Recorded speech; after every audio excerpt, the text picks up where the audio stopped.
تو پاکستان کے اللہ کرے اللہ نہ کرے اللہ نہ کرے ایسی غلطی نہ ہو جائے جو پاکستان کے لیے رسوائی اور پاکستان کے لیے افسوس کا باعث بنے. مجھے ایسے لگ رہا ہے کہ اس دفعہ گاجریں زیادہ لٹکائی جائیں گی، اور ہم تو خیر دونوں طریقے سے مان جاتے ہیں، چھڑی کی بات بھی مان جاتے ہیں، گاجر کی بات بھی مان جاتے ہیں، کیونکہ ہماری ہسٹری ایسی ہے کہ ہم پریشر میں زیادہ اچھا پرفارم کرتے ہیں، یعنی کہ زیادہ باتیں مانتے ہیں.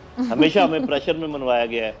تو یا تو ہم پیار محبت بہت زیادہ اس کو مانتے ہیں، کیونکہ ہم سمجھتے ہیں کہ شاید جیسے عام لوگوں کے درمیان پیار محبت کی چیزیں ہوتی ہیں ایسی ملکوں کے درمیان بھی ہوتی ہیں. تو وہ اپنا وہ اس میں ہمارا قصور ہے کہ وہ پریشر کیوں ڈال رہے ہیں. ان کو پتہ ہے کہ یہ ان کی لیڈرشپ پریشر لیتی ہے.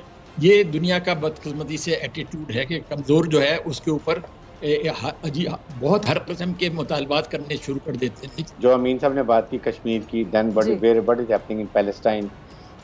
فرانس میں کیا ہو رہا ہے جہاں برقع جو لیڈیز نے پہنا ہوتا ہے ان کے اتار دیے جاتے ہیں، کھینچ دیے جاتے ہیں.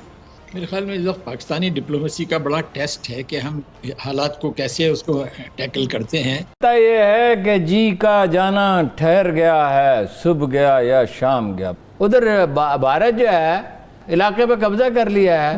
2-2.5 لاکھ فوج، 2.5 لاکھ فوج، 9 لاکھ تو ان کی کشمیر میں ہے، تو 2-2.5 لاکھ فوج ساری سردی میں وہاں پڑی رہی ہے. کسی حد تک تو ہارون صاحب کہا جا رہا ہے کہ سنا تھا آپ نے پٹھان کے سینے میں بیٹھا ہوا بنیا رو رہا تھا، کہتا تھا یہ مجھے وہ رو رہے ہو، اوپر تم بیٹھے ہو.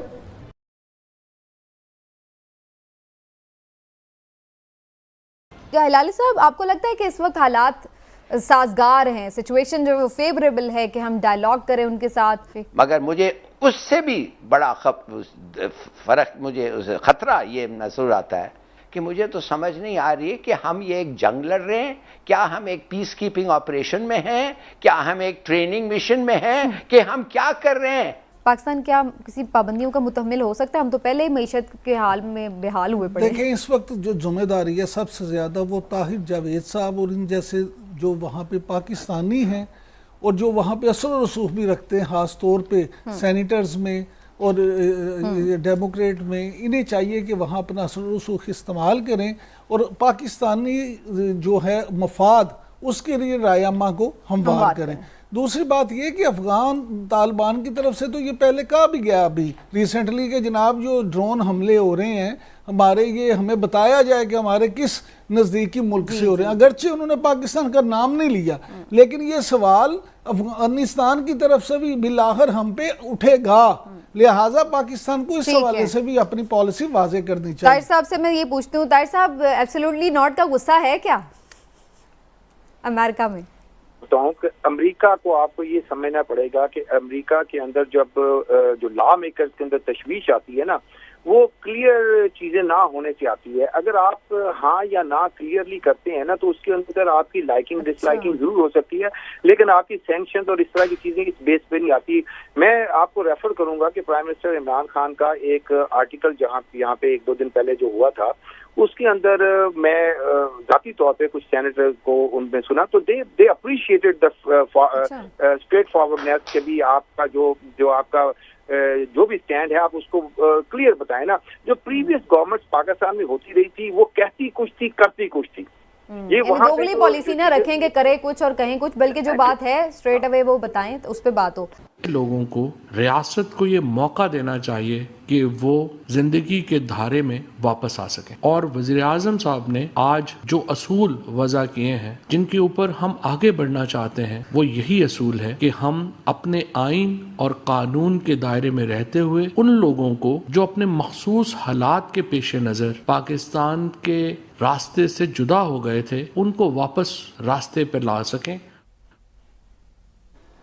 جنرل صاحب لیکن یہ راستے پر آئیں گے یا پھر یہ دوبارہ اس موقع کا فائدہ اٹھا کر دوبارہ سے منظم نہ ہو جائیں؟ اب اس چیز کی گارنٹی کون دے گا، کون لے گا؟ جی دیکھیں اس کی گارنٹی حالات ہیں. پہلے یہ تھا کہ جب بھی بات چیت ہوتی تھی اس کو سیبوٹاج کرنے کے لیے افغانستان میں CIA موجود تھی، را موجود تھی، NDS موجود تھی، اور انہوں نے ہمیشہ ایسے کیا کہ جب مذاکرات کسی نزدیک پہنچتے تھے کسی نتیجے کے، ایک سائڈ کو بوم کر دیتے تھے. جیسے منصور سے جب بات چیت ہو رہی تھی ملا منصور سے، تو اس کو عین اس وقت مار دیا گیا جبکہ کافی حد تک بات چیت آگے بڑھ چکی تھی. شروع میں جب جیسے وہ بتا عمران کے اور بھی مذاکرات، تو ہر مذاکرات کو سیبوٹاج کیا گیا. اگر آپ پوری ہسٹری دیکھیں اس کو آگے بڑھنے نہیں دیا گیا. اب سیبوٹیئر تو نہیں ہے، ان کے پیچھے فال بیک پوزیشن نہیں ہے، اس لیے ان مذاکرات کو سیبوٹاج آسان کام نہیں ہے. ایک آپ نے سوال اٹھایا تھا، وہ میں بالکل کلیئر کرنا چاہتا ہوں، good Taliban and bad Taliban. دیکھیے افغان طالبان کو بھی ہم طالبان کہتے ہیں اور تحریک طالبان پاکستان کو بھی ہم طالبان کہتے ہیں. افغان طالبان نے ہے اپنے ملک کے فریڈم کے لیے، آزادی کے لیے، انہوں نے ہمیں کچھ نہیں کہا. تحریک طالبان پاکستان میں ایک بھی گڈ طالبان نہیں ہے، they are all bad Taliban. تو یہ اٹ از ویری کلیئر. شروع سے میں بھی ان لوگوں میں شامل تھا جو تفریق گڈ طالبان اور بیڈ طالبان میں، اور یہ فرق ہے. اس لیے اس کو مکس اپ کرنے کی ضرورت نہیں ہے. تحریک طالبان پاکستان میں they are not good general Taliban. صاحب وہ تو کہہ رہے ہیں کہ تحریک طالبان پاکستان ہی کے کچھ گروپ سے ہماری بات ہو رہی ہے. سم آف دیم تو اس کا انہوں نے مطلب نہیں ہے کہ they are talking to good Taliban, they are still talking with bad Taliban. تو بات اصل میں یہ ہے جو کرنے والی ہے. اگر میری آواز ابھی بھی آپ کو آ رہی ہے، وہ یہ کہ ایک تو فیصلہ نہیں ہوا ہے، اور فیصلہ بالکل میں اتفاق کرتا ہوں بھائیوں سے کہ اس کو ضرور پارلیمنٹ میں لانا چاہیے اور بتانا چاہیے کہ کن سے بات ہو رہی ہے، کن کنڈیشنز پر ہو رہی ہے. کیونکہ آپ کو پتہ ہے پی ایم ایل این تو اس چیز کی حامی ہے کہ بات چیت ہو، لیکن پیپلز پارٹی این پی بہت اس کے مخالف ہیں. انہوں نے بھگتا بھی بہت ہے اپنے سٹانس کی وجہ سے. تو باقی سب جماعتیں تو مان جائیں گی، فضل الرحمان بھی مان جائیں گے، پی ایم ایل این بھی مان جائے گی، لیکن میرا خیال پارلیمنٹ میں تمام جماعتوں کو آن بورڈ لینے کی ضرورت ہے. لیکن یہ بھی آپ توڑ دیں طالبان کو، اگر کچھ جو ان کے فٹ سولجرز ہیں ان کو الگ کر دیں تو یہ بہت اچھی بات ہوگی، اور اپنے امن کی خاطر جو بھی آپ کرنا چاہیں وہ ضرور آگے اس کو بڑھانا چاہیے. ایک سوال کا میں اور آپ سے جواب لے لوں. آپ کہہ رہے ہیں کہ وہ ویک ہو گئے ہیں، یہ حالات اب ایسے ان کے لیے بن گئے ہیں تو اس لیے وہ ہم ان سے بات چیت کر سکتے ہیں، ہم ہماری شرائط پہ وہ مانیں گے. لیکن ابھی تو ہم نے دیکھا ہے کہ پچھلے کچھ دنوں میں دوبارہ سے سیکیورٹی فورسز پر اٹیکس ان کے بڑھ گئے ہیں. پچھلے کچھ دنوں میں کتنی شہادتیں ہوئی ہیں.